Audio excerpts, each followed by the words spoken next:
Of all the deer in the forest, not one has lived half so long. That's why he's known as the great prince of the forest. Bambi the book was published in 1928 and written by an Austrian author named Felix Salten. And actually he did 6 books, 3 of which were turned into Disney films, Bambi, Perry, and then The Hound of Florence, which became The Shaggy Dog. How does a novel written by a man who works in an insurance office in Vienna, who's bored out of his mind and starts to write the story Bambi, how that gets to Disney is already an amazing story. And it involves, of course, World War II. It involves everything that's going on at that period. Felix Salten's book came to Walt's attention by a fellow named Sidney Franklin in 1935. He was a producer and director of live-action films at MGM, and his films always had a great understanding of character and story and a lot of heart. Films like Goodbye Mr. Chips, Mrs. Miniver. Salten's book was a natural for Sidney Franklin. He optioned the film rights in 1933, and for a couple of years he played around with making an actual live-action version of the film. Sidney Franklin liked the book very much, but he didn't think that it was possible to do a picture that had that much emotion with the animals. So he realized the true medium for making Bambi would be animation, and my gosh, who better in the world to do this than Walt Disney, the king of animation.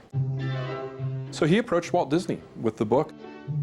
And the book itself had a lot of poetry and beautiful scenes in it, and dramatic scenes. And when Walt heard about it and read the book and saw what the possibilities were, he became extremely enthused about it.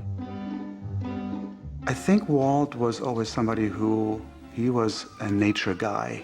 He liked nature, he liked the seasons, and he liked the outdoors. And so from that aspect, I think it was very close to his heart, and one of the reasons why he poured so much of himself into it. This is the kind of film he wanted to make, and it would be in advance. And so he risked everything. He was such a successful guy after Snow White, and he puts it all on the line again, immediately. I mean, who does that now? It's incredible, incredible. In the early 1940s, they had already done the impossible. They made Snow White and the Seven Dwarfs. They had done the next impossible, which is that they had made Fantasia and Pinocchio. The last thing they really needed to do was, like, outdo themselves, and yet they decided to push the envelope one bit forward. That endless experimenting was very much Walt's personal style. I always refer to the making of Snow White, where everybody was saying, you can't make a feature with animated cartoons. It's not going to work. A lot of people thought that, including animators. And when Walt came in and told the animators, he said, you know, my idea is... Dwarfs' names fit their personalities. This guy here, maybe he is grumpy. He'll be different. He's not just another little old man. He'll be a grumpy little old man. And then this man here, we'll make him sneezy, maybe. He'll sneeze. This little fellow is bashful. He's secretly in love with Snow White. By the time Walt got through telling him about his characters, everybody's saying, yeah, I think we could do that. Yeah. Well, that's how Walt was. That kind of restless creativity that was never satisfied, that was always looking a couple of films ahead, I think is very clear in Bambi. And when you see the process by which it was developed, he's still experimenting and exploring and looking for, okay, where can we take this?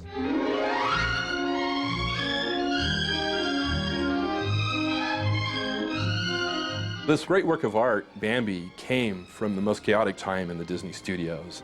Really, the time that Bambi was in production, from about 1936 to its release in 1942, was a roller coaster ride for Disney in the studios. It was a very tumultuous time. In 1939, the Nazis marched into Poland. The world was plunged into war. Disney lost their European market. Pinocchio did not make a profit. It was somewhat of a scary time. I mean, there was a feeling of unease in Europe at that time, and financially things were not all that rosy. And Walt ended up in debt to the Bank of America. And he called over Mr. Giannini from the Bank of America, and he came over with his entourage of all the men in the dark suits, and they were all going to stand there and listen to Walt try to sell them on the idea of getting more money into this picture. And Walt started to tell the story. And I've never seen a man sell a story or an idea better than Walt. Walt was the greatest actor at that time. And I saw Mr. Giannini and his entourage watching all of this, enthralled with Walt and the story of Bambi. We got the money. Walt was the best salesman I'd ever seen. In fact, if I had the money, I would have invested in it. And along about 1940, you have some labor unrest at the Disney studio. It was really a time of union organization, especially in the studios in Hollywood. And with the financial problems that Disney was facing, there were rumors rampant at the studio about potential layoffs. The Screen Cartoonists Guild was run by a real tough, hardline laborer named Herbert Sorrell, whose very name would bring most studio bosses to their knees. He went in with a meeting with Walt and said, you need to sign with me. Walt refused. He said, no, it's not my place to do that. I want to put this to a vote. I'll go with whatever my boys want.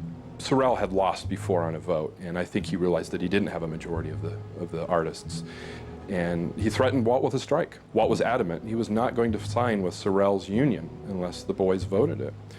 Sorrell left, and the situation worsened. Tempers flared until on May 29th, 1941, Walt was surprised the studio had come under a strike.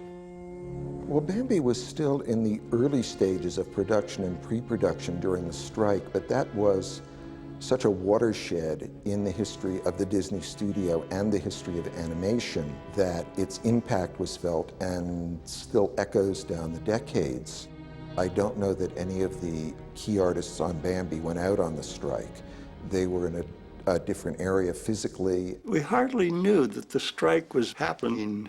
And I naively just came into work every day. My sympathy at that time was very much with Walt when he realized who he was, the origin of his pictures, and to have it taken away from him by the strikes.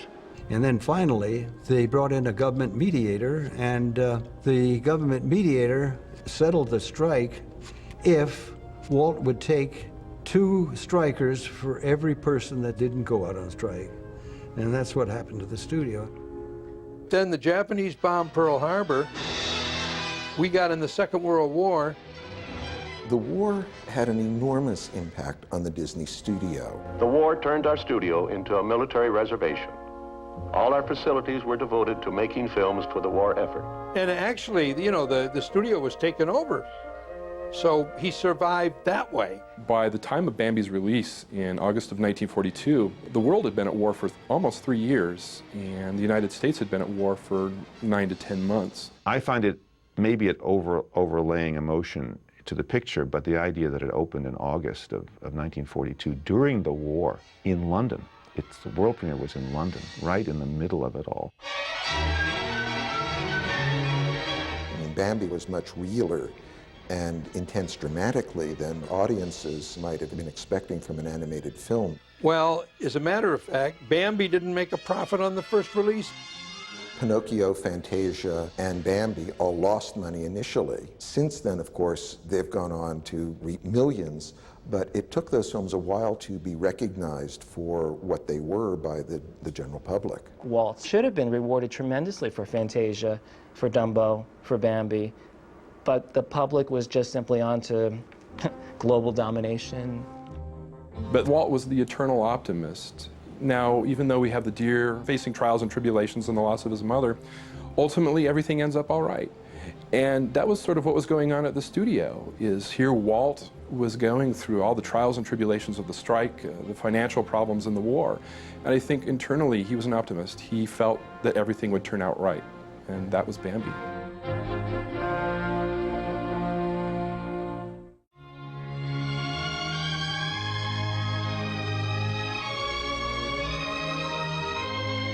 Bambi's a movie with great poetry and elegance and artistic integrity, but at its core is something very emotional, and of course that's Disney storytelling at its best.